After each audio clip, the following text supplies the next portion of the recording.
ինչը հաստատում սա, որ օրը պիտի տեղի ունենար այդ այսպես կոչված ահաբեկցություն, կա որևէ տեղ փաստ, կա արձանագրություն, կա ահաբեկչություն կամ որևէ գործողություն անելու համար պետք է լինի վայրը, կարծում եմ պետք է լինի օրը, ժամանակը եւ պետք է լինի օբյեկտը, ովքեր էին այդ օբյեկտը կամ ով էր օբյեկտը, նշում, կա այդպիսի բան, ուրեմն, քանի որ այս դատարանում, պատվարժան դատարան, այսպիսի վերաբերմունք կա այս գործի նկատմամբ մեղադրող կողմից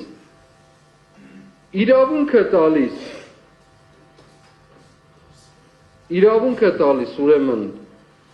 Հայաստանի Հանրապետության այսպես կոչված արտգործնախարարին, որը ես շատ լավ եմ ճանաչում, Եվրոպայի պարլամենտում խորհրդում հետևյալն ասելու. Հայաստանում հոգևորականների նկատմամբ վալացանք չկա։ Սա կարող ես մի հատ բացել։ Սիվիկումը իմիջայլոց, որ չասեն կեղծված է։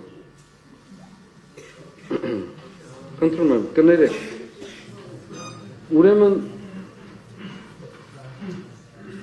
որոշ հոգևորականներ ժողովրդավար ճանապարհով ընտրված իշխանությանը բռնի ձևով իշխանությունից հեռացնելու կոչեր են արել, սա բացահայտ ձևով են արել, հիմա ամենակարևորը, նաև սպանության կոչեր են արել, տխուր իրականությունն ենք Հայաստանում, ունենք հոգևորականներ, որ այս կոչերն արել են, նաև սպանության կոչեր են արել, հիմա այս գործը ամբողջության մեջ բանաձևվածը այս մարդու խոսքում, այս անպատասխանատու մարդու խոսքում, ևս մի զրպարտիչ, ևս մի ստախոս, հիմա եթե դատարան գնանք այս խոսքի համար, կասի ես քաղաքական գնահատական եմ տվել, վերացական բաներ եմ, դու մարդկանց կյանքին է ձեր ասածները վերաբերում, եւ այդպես շարունակ 14, 15, 20 հոգի խորհրդարանից բռնած մարդիկ կան, որոնք ափեղ-ծփեղ կներեք այս արտահայտությունը, բերանները բացել են, հիմա դատարաններում խելոք գալիս են, ասում են քաղաքական գնահատական է տվել, պատվարժան դատարան։ Հիմա ես եթե ելնեմ այստեղ ինչ ուզեք ասեմ, ձեզ ասեմ, մեղադրողին ասեմ, չգիտեմ ում ասեմ, ինձ կարգ իրավունք ասեմ քաղաքական գնահատական եմ տվել, կանցնի դա, կընդունվի ձեր կողմից։ Մարդուն մեղադրում են գործակալ լինելու փողեր լվանալու մեջ, կոնկրետ իմ պարագային, հետո ասում են դե բան էր, վերացական գնահատական էր։ Այս պատճառով այսպիսի վերաբերմունքի պատճառով ենք մենք հասել այսօրվան։ Մարդիկ չեն հասկանում, որ սա մարդկանց կյանքի հետ է կապված, մարդկանց կյանքին է ուղղակի առնչված, տնից զրկել եք մարդկանց։ Վահագն Չախալյանը որևէ կերպով չի առնչվում եւ տարբերություն չունի մյուսների գործից, բայց այսօր կալանքի տակ է։ Իմ մասին չեմ ասում։ Ես չեմ համագործակցելու որևէ կերպով, բայց դրա մասին չի խոսքը։ Հիմա օրը կա Դատախազին հարցնում են օրը կա, ինչ որ ասեք ասեց, էլ խաչվերած, էլ օգոստոս, էլ սեպտեմբեր, էլ նոյեմբեր, էլ 24 թիվ, էլ 25 թիվ, ինչ ասես ասել է խորհրդարանի ամբիոնից, չեմ չափազանցում, քննչական կոմիտեի ղեկավար, տո պատգամավորներ, տո չեմ էլ ուզում դրանց անդրադառնալ, ընդհանրապես անկենսագիր մարդկանց մասին չեմ էլ ուզում խոսել ես, օրը կա, բացարձակ, օբյեկտը կա, բացարձակ, գործիքը կա, բացարձակ չկա, հնարել են հարվածային խմբեր, այո ես եմ ասել հարվածային խմբեր, բայց ես միևնույն ժամանակ ասել եմ ֆուտբոլի թիմ, ասել եմ խրամատ, ասել եմ առաջնագիծ, այլաբանորեն պատկերավոր խոսում ենք մարդկանց հետ, դուք որևէ մեկը չի ասում, ասենք մեկին, որ կներեք, ես կենցաղային օրինակ մեկին, որ ասում են պարսկերեն բառը վարունգ, այդ մարդը դարձավ վարունգ, չէ, կամ ասենք խորհրդարանում լիքը մականունավորներ կան, դրանց անուններով դիմում են, այդ դարձան դրանք, ոչ, այդ մարդուն կասենք քաղաքական գնահատական է, վերջ, քաղաքական վերացարկված, վերաբերելի չէր այս գործին, էդ էլ ուրիշ բառ, վերաբերելի չէր, ինչը վերաբերելի չէ, այս գործը ամբողջության մեջ մի մասն էլ ընդ որում, ես հիմա դետալներ եմ ներկայացնում, որի իրավասությունը երևի չունեմ էլ, բայց վերջում հայտարարություն եմ անում, պետք է խնդրեմ թույլ տաք անում։ Ուրեմն, այս գործը մի մասով կտրված է այսպես անջատված,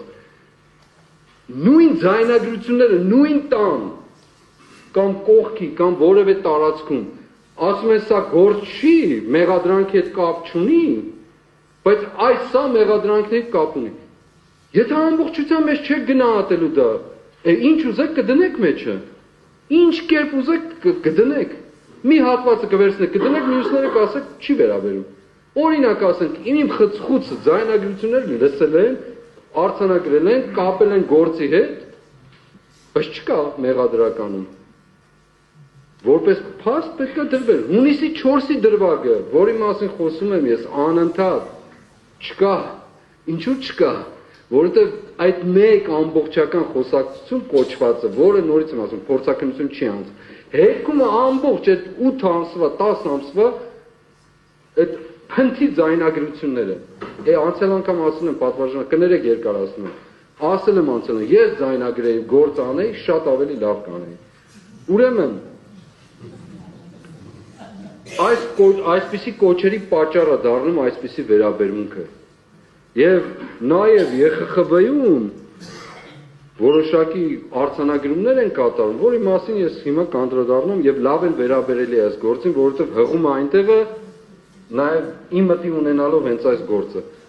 Ինչ է ուզում ասել։ Իմ գնահատականը ասեմ։ Այս գործը սկսել է նրանով, ես առաջի կալանավորված հոգևորականն եմ։ Առաջի սկսել է ինձանով, բայց որպեսզի ես մենակ չլինեմ, ծխածածկույթ են արել, թե մի հատ ինչ-որ գերադրական աստիճանի խումբ կա տերորիստների, որոնք կապված են այս հոգևորականի հետ։ Եվ հովանավորված են եկեղեցու կողմից։ Սա է եղել պատճառ։ Հաջորդ քայլը եղել է Միքայել Սրբազանը, հաջորդ քայլը եղել է Մկրտիչ Սրբազանը, հաջորդ քայլը եղել է Արշակ Սրբազանը եւ այսօր էլ վարույթ են հարուցել Վեհապար Հայրապետի դեմ։ Չլսված պատմությունը սա եւ Մարտեն զրպարտիչը հայրենավաճառը խորհրդարանի ԵԽԽ-ում ասում է, որ եկեղեցականների նկատմամբ հալածանք չկա։ Հալածանքը մեր պատիվն է։ Հալածանքով ոչ մեկ չի վախեցնել մեզ։ Եկեղեցու նկատմամբ, ինքնության նկատմամբ հալածանք կա։ Այո կա։ Եվ ես կցավեմ, որ այս դատարանը մեղադրողներով հանդերձ մասնակից լինի այդ հալածանքին եւ այդ ինքնության դեմ որևէ կերպով քայլի։ Ես ուղղակի պահանջում եմ, որ իրենք մի կողմ թողնեն, բոլոր անկեղծ, պարզ մտքով գործը իր էությամբ դետալով ասեն, որ սա այս է։ Եթե հրանք չունեն, ես ողջամիտ կասկածում եմ, որ հրանք կա։ Եվ ավելին կա, այո կա, մինչև այսօր ոչ մի հարցի պատասխան չեն տվել, ոչ պաշտոնյաները, ոչ էլ ցավոք սրտի այս դատարանում մեղադրողները։